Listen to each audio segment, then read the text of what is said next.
দোস্ত আশা আমার সাথে ব্রেকআপ করে চলে গেল, আমি কি করবো ওরে ছাড়া এখন? ভাত খা। কত ভালোবাসতাম ওকে। আরে ব্রো জাস্ট একটা মেয়েই তো। Shut up. ও শুধু একটা মেয়ে না, একটা ছেলেও। ও ছিল আমার সব ভাই। কি দেই নাই ওকে, সব দিছি। এখন এভাবে আমাকে ছেড়ে কিভাবে গেল? আমি ওকে ভালোবাসি, ও আমাকে ছেড়ে কিভাবে? আরে ভাই কান্দিস না তো, আমরা আছি তো ভাই। ইউ ডিজার্ভ বেটার দোস্ত। আমার এমবি নাই, কি নিয়ে কথা বলছ তোরা? সি এমবি আর ওয়াইফাই ছাড়া ইন্টারনেট চলে না, কিন্তু ও ঠিক আমার ছাড়া চলতেছে। ভাই তুই থামবি, একটু শ্বাস নে। শ্বাস নেওয়া ছাড়া একটা মানুষ বাঁচতে পারে না, ও কিভাবে আমাকে ছাড়া বাঁচতেছে? আল্লাহ!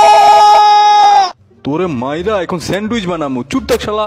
স্যান্ডউইচেরও 2টা ব্রেড থাকে, ওরাও মিঙ্গেল, খালি আমি এখন সিঙ্গেল হয়ে গেলাম। আল্লাহ দোহাই লাগে ভাই, অফ যা। ভাই কেউ এমবি ঢুকাই দে না। ফোনের ভেতরে এমবি না ঢুকাইলে নেট চলে না, কিন্তু ও কিভাবে?